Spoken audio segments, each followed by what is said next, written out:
그거에 대한 이제 고민을 하다가 아무래도 이제 교육단체가 함께 고민해보는 게 어떤가 싶어서 공청회를 가지게 된 계기가 되었고요. 전국 학교교육 실현을 위한 전국 학부모회가 고교 학점제를 진단하고 대안을 마련하기 위해 공청회를 준비하였고요.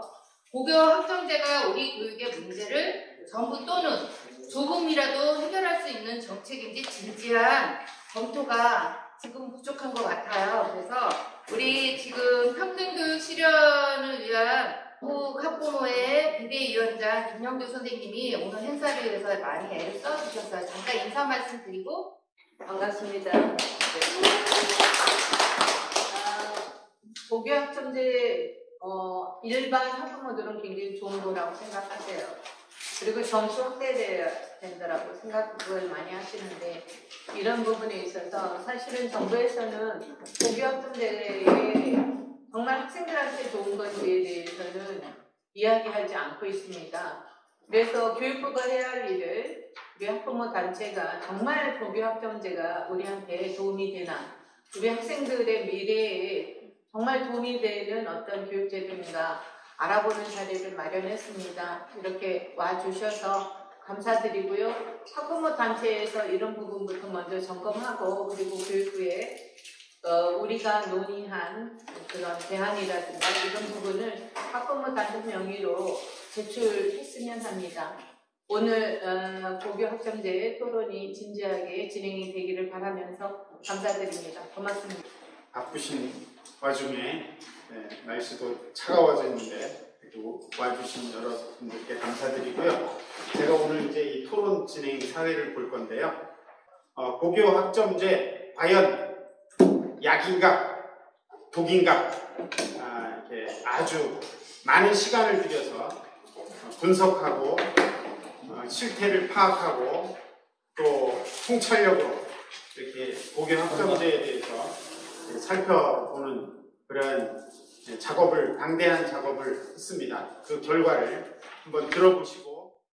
네, 그 고교 학점제의 목표는 이제 아까 선생님 말씀하신 것처럼 사실 그 획일적인 교육에서 벗어나서 학생의 그 진로 설계와 성장을 지원하는 방향으로 고등학교 교육 체계를 좀 개편하겠다라는 데 그 목표가 있는데요.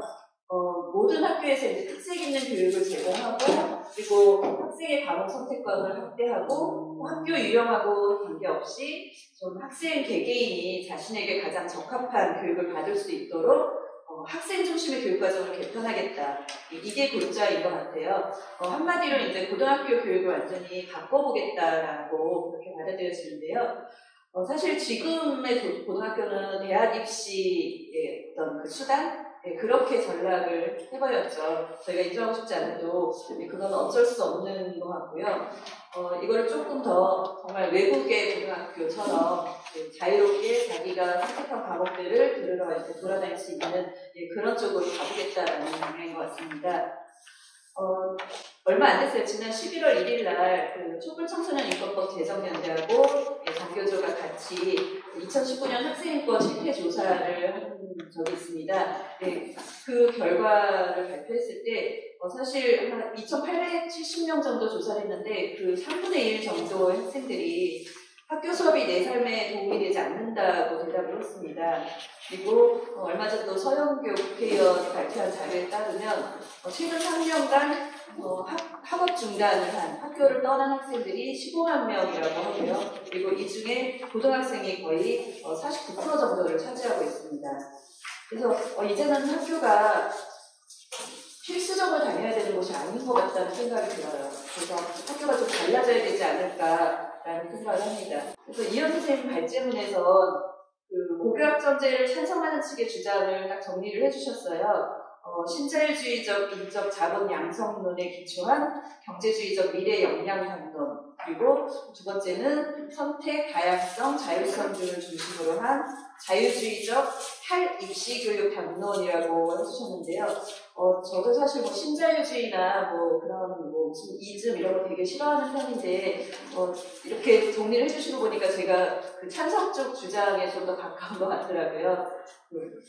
그래서 보면 사실 고등학교 졸업자 정도면 이 정도는 상식적으로 좀 알고 있어야 되지 않나라는 그 기본 그 소양 교육이 필요하다. 교양 교육의 필요성 여기에는 저희도 이제 동의를 합니다. 하지만 그 발제문에서 보면 학생의 흥미대로 선택하게 하는 게 교육적인가라는 그런 문구가 있어서 이 부분은 조금 저도 고민이 되더라고요. 그래서 그러면 그동안 학생이 선택하지 않고 가르치고 싶은 것을 가르쳤을 때는 교육적이었나, 교육적 효과가 있었나라는 반문을 하게 되고요.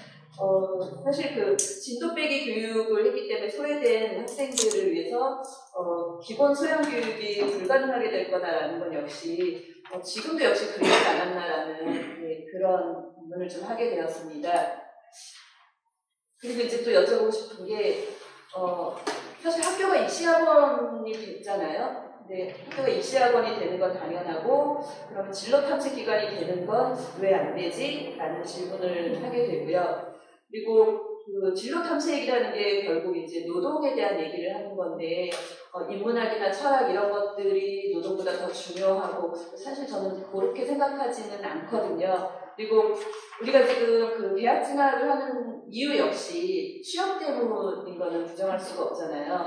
그래서 지금 대학의 학과들도 기본 인문학 전공 학과들은 없어지고 있어요. 심지어 국문과 대신 뭐 다른 융합형으로 이름을 바꾸는 이런 과들도 많고요. 그래서 대학도 역시 그 취업 위주로 통폐합하고 신설되는 이런 상황인데 진로 탐색이 왜 나쁘지라는 생각을 하게 되었습니다. 그리고 그 고교학점제를 하더라도 주요 과목은 필수로 지정해서 정해진 단위수를 이수하게 되고 그리고 나머지 과목에 대해서 그게 대학 진학이 됐든 취업이 됐든 좀 본인의 진로를 결정하는 진로 탐색 차원에서 그렇게 선택하게 되는 것이라고 알고 있는데요. 사실 고등학교의 그 교육 목표 자체가 조금 달라져야 되지 않나라고 생각합니다. 고등학교만 졸업하고 사회에 진출을 하더라도 자기가 온전히 자기 삶의 주체로서 그 주도적인 삶을 살 수 있게끔 도와주는 것이 그리고 고등학교에서 감당해야 되는 역할이 아닐까라고 생각합니다. 사회가 굉장히 급변하고 있죠. 사실 미래 직업 가이드북 이런 책들이 몇 년만 지나도 거의 폐기 처분돼야 될 정도로 직업에 대한 좀 생겼다 없어졌다 하는 그 사이클도 굉장히 급해지고 있고요. 그래서 누구도 그 취업 시장에 대해서는 예측을 할 수 없는 상황인 것 같습니다. 그래서 학교에서 생각하고 있는 이것은 기본이다라고 생각하는 기본 과목이라든지 그리고 이 과목에서 이건 기본 목표다라고 생각하는 그 기본 지식 역시도 이제 조금 수정이 돼야 되지 않나라고 생각을 하고요. 저 개인적으로도 사실 제가 고등학교 때 배웠던 수이나 그다음에 화학의 주기율표 이런 걸 저는 수십 년간 직장 생활하면서 한 번도 써먹어본 적이 없습니다. 차라리 그 시간에 엑셀을 배우고 그리고 이제 유해물 안전교육, 이런 안전관리사 이런 거에 관련된 교육을 좀 받았으면 훨씬 나중에 써먹을 수 있지 않았을까라는 생각을 해봅니다. 하지만 아직은 사실 우리 고등학교가 대학 입시에서 자유로울 수 없다는 거를 인정할 수밖에 없고요. 저는 이번에 이런 정치학대 주장이나 이런 것들을 보면서 그래서 어떻게 보면 좀 고교학점제라는 게 교육의 판을 좀 뒤집는 그런 물꼬가 되지 않을까라는 생각을 했습니다. 사실 그동안 우리 교육이 선발과 평가에만 좀 집중을 해왔었잖아요. 그래서 이 줄세우기 사회에서 정말 앞줄에 선 그 몇 프로의 학생들 외에 뒷줄에 있는 학생들에 대해서는 전혀 관심을 둘 여유조차 없었고요. 그리고 그 줄을 끊어내기 위한 대안도 사실 제대로 만들어내지 못했습니다. 그리고 고등학교까지 초중고 12년을 대학의 변별력을 제공해주는 역할로 그렇게 갈 수밖에 없었고 그게 너무나 당연하다고 여겨왔었죠. 아까 말씀하셨던 사실 그 학급 공동체 붕괴라는 게 고교학점제가 시행이 되면 학급 공동체가 붕괴될 것이다라고 말씀하셨는데 이미 학급 공동체는 경쟁교육 때문에 다 붕괴되어 있다고 생각을 합니다. 그 부분은 조금 말씀을 드리고 싶었고 그래서 이 물꼬를 틀 수 있는 게 고교학점제라고 생각한 이유는요. 일단 고교학점제가 되면 아까 말씀하신 것처럼 줄 세우기가 불가능합니다. 네, 내신에서 쭉 이렇게 1등부터 꼴등까지 줄 세울 수가 없고, 그렇다면 변별력을 가질 수 없는 거죠. 네. 그랬을 때 어쨌든 좀 고등학교의 그런 교육과정이 대학의 변별력에서 조금 자유로울 수 있지 않을까라는 생각도 조금 해봅니다. 네. 물론 이제 수능이라는 과제가 남아있고, 발제문에 보면 사실, 이게 변별력이 없어지면 대학이 또 선발해서 경고사라든지 뭔가 또 그 방법을 찾을 것이다라는 그런 우려도 하셨는데요. 저는 사실 이 수능은 우리가 앞으로 계속 좀 개선을 해야 되는 과제라고 생각하고, 지금처럼 수능이 이렇게 정말 원어민도 풀 수 없고, 교수도 풀 수 없는 이런 어려운 수능이 아니라, 수능은 정말 고등학교를 졸업한 사람들이라면 누구나 풀 수 있는 쉬운 자격고사처럼 고교 졸업 자격고사가 돼야 된다고 생각을 합니다.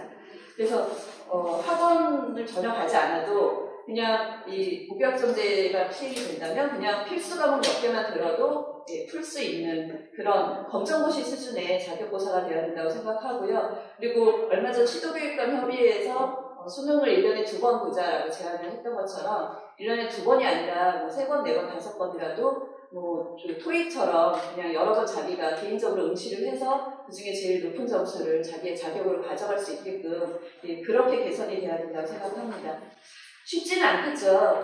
네, 쉽지 않을 거라고 생각하고, 아까 그 한계라고 지적하신 분들 저도 이제 다 동의를 합니다. 근데 쉽지 않으니까 좀 하나씩 해보자라는 마음을 그렇게 모아봤으면 하는 그런 심정입니다.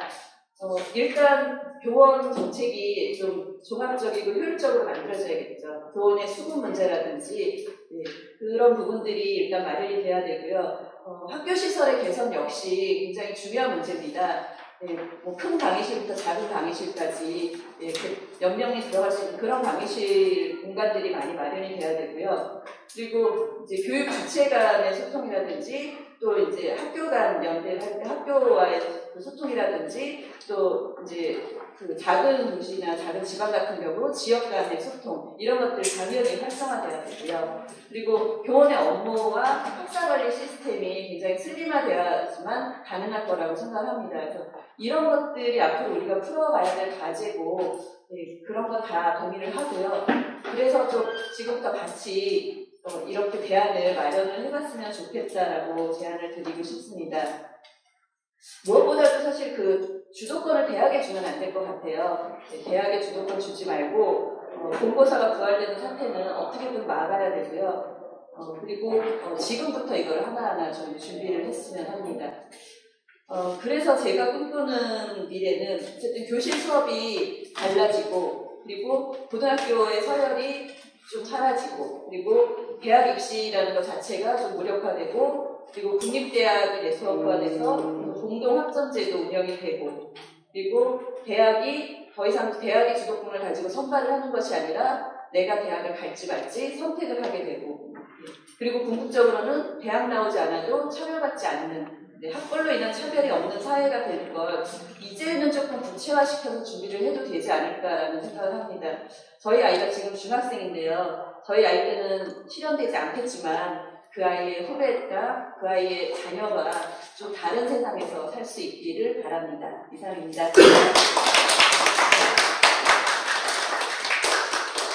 이현 선생님 얘기하고 많이 같은 것 같아요.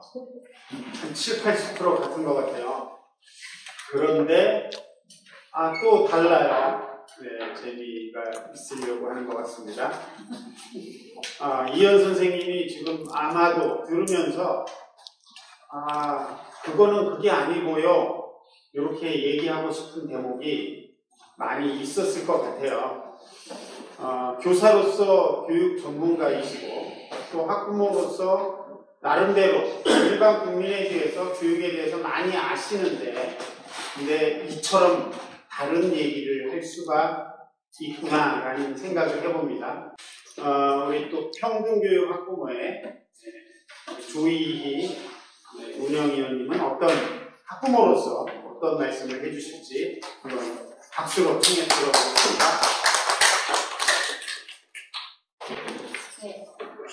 하루 3-4시간의 노동으로 생활을 영위할 수 있는 시대가 다가오고 있다고 합니다. 먼 나라 얘기 같지만 생각보다 멀지 않은 순간에 이야기할 수 있다고 하는데요. 이제 삶의 행복의 질을 좌우하는 가장 중요한 문제가 바로 인간관계의 질이라고 합니다. 사람과의 관계가 좋은 사람은 만족스러운 삶을 살 수 있지만 그렇지 못한 쪽은 크게 남는 시간 속에 강화할 수 있다는 얘기죠. 우리는 지금 이런 시절을 향해 가고 있습니다. 사실 인간의 관계성의 문제는 3-4시간 노동의 시대가 아닌 지금 현재도 중요하게 인식이 되며 되살리기 위한 노력이 이루어지고 있습니다. 저는 무엇보다 이런 점에서 고교학점제가 우려가 됩니다. 학급의 해체와 무학년제, 단일 문제로 학생 상호와 그리고 교사와의 관계의 질이 현저히 떨어질 것이 뻔한 일입니다. 마치 학교가 커다란 학원처럼 변해 입시나 진로를 위한 수업 수강의 역할만 하고 관계성은 등한시하게 되는 꼴이 되는 건데요. 사람과 사람을 만나 부딪히면서 배우고 체화시켜 나갈 수 있는 중요한 부분들이 유치되고 있는 겁니다. 우리 아까 이은경님께서 이미 학교는 붕괴되었다라고 공동체 의식이 없고 붕괴되었다고 얘기를 하셨는데 그렇다고 그것을 아예 놓아버리는 것은 저는 아니라고 생각합니다. 사학교 수강, 지역에서 수강, 온라인 수업까지 외치고 있는 고교학점제는 지금도 문제시되고 있는 학생들의 개별화를 고립화를 더욱 심화시킬 것입니다. 교육과 진로를 위한 고민이 궁극적으로는 인간의 행복한 삶을 위한 것이다라고 저는 생각할 때 고교학점제는 심각하게 고려해봐야 할 문제인 것입니다. 두 번째로 고려해봐야 할 부분은 고교학점제가 나올 수 있는 교육의 불평등 문제인데요. 고교학점제를 주장하는 사람들은 학교 교육이 입시와는 별개의 과정이 돼서 학생들이 자유로이 원하는 과목을 수강을 하면서 자율적 학습이 일어날 거라고 주장을 합니다. 하지만 사회의 구조적 불평등, 대학 서열화, 입시에도 문제들이 그대로 남아있는 상황에서 과연 그려낼 수 있을까요? 아마도 학교가 입시학원처럼 변질 때 입시에 관심 있는 학생과 그렇지 않은 학생이 나뉘며 과목 선택에 있어서 확연한 차이가 나올 것입니다. 이때 일부 학생들은 학내 위주의 과목 선택을 하면서 교육의 불평등 문제가 나오게 되는데요. 반대의 경우도 마찬가지죠. 학교가 입시와는 별개로 운영이 된다면 가정 지원이 가능한 학생들은 학교 공부와는 별도로 사교육에 매진할 것이 뻔한 일입니다. 나머지 학생들은 학교에서도 가정에서도 방치되며 받아야 할 교육을 제대로 받지 못하는 상황이 벌어지는 겁니다. 그것도 본인이 선택했다는 결과까지 책임져야 하는 상태로 말이죠.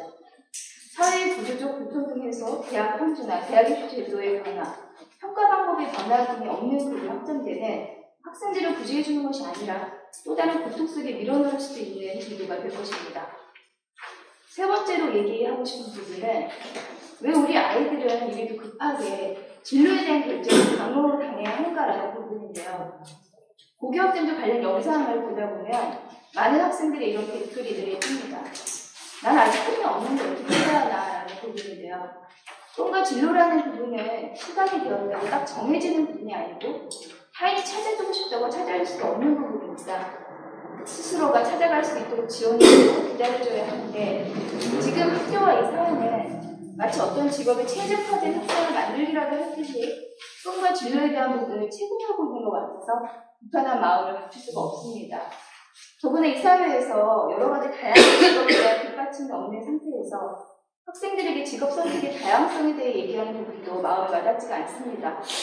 이미 학생들은 안정적인 직업군에 대해서 학습이 끝난 상태인데 학생들의 선택이 과연 자유로울 수 있을까요? 네 번째는 과연 진로 탐색과 준비로서 어떤 교육을 받아야 하는가 하는 문제인데요. 고교학점제는 다양한 과목을 개설해 그 속에서 본인의 관심 분야를 선택하라는 것인데 이런 과정은 진로의 탐색 부분은 없어지고 준비 과정만 있는 것이라고 생각합니다. 내가 어떤 부분에 관심이 있는지 알려면 다양한 분야를 접하는 것이 먼저입니다. 충분한 탐색의 과정이 꼭 필요하다는 얘기인데요. 탐색의 과정이 끝나면 그때야 자신의 관심 분야를 선택해 준비할 수 있는 것인데 고교학점제는 준비의 과정만 남아 마치 대학 교육을 잘 받기 위해 미리 선행을 하는 과정인 것 같다는 우려가 됩니다. 그리고 여러분이 많이 접한 얘기지만 우리 아이들이 한 가지 직종이 아닌 여러 직업을 요구하게 된다고 하는데요. 이 이런 시대적 흐름에도 고교학점제는 시대에 역행합니다. 우리 아이들은 여러 부분에 적응할 수 있도록 보편적인 기본 역량을 먼저 키워야 합니다. 마지막으로 고교학점제도의 약제 제도에 대해서 얘기하고 싶은데요. 아마도 영어와 수학에서 학생들이 재수하게 많이 일어나겠죠. 근데 과연 이런 부분이 학생 혼자 책임져야 하는 부분일까요? 이미 초등학교 때부터 슬퍼자가 30%, 중학교 때는 40%, 고등학교 때는 절반이 넘는 학생들이 포기를 하고 있는데 이런 근본적인 문제는 무시되고 학생에게 모든 책임을 지을 수 있는 문제일까요? 이런 부분이 낙제 제도를 통해서 과연 해결될 수 있을까요? 아마도 학부모의 불안은 극도로 높아져 사교육 시장만 키우는 꼴이 될 것입니다. 교육과정의 개편, 개인별 맞춤 교육, 학급별 학생 방출, 수업 혁신, 입시제도 변화, 더 나아가서는 사회 구조적 불평등 문제 해소 등을 통해서 해결해 나갈 수 있는 문제를 어떻게 고교학점제로 해소하겠다는 것인지 의문스러울 뿐입니다. 어떤 현상이든지 그거를 치우치면 반의 현상이 나오게 마련이라고 합니다.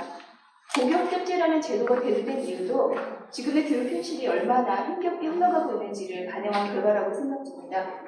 그래서 그 결과가 뻔한 선택으로 가게 될 수는 없는 노릇입니다. 저는 오늘 토론회가 고교학점제가 좋다 나쁘다를 넘어서 우리 학생들, 교사, 학부모가 바라는 학교에 대한 그 논의의 시작점이 되었으면 좋겠습니다. 감사합니다.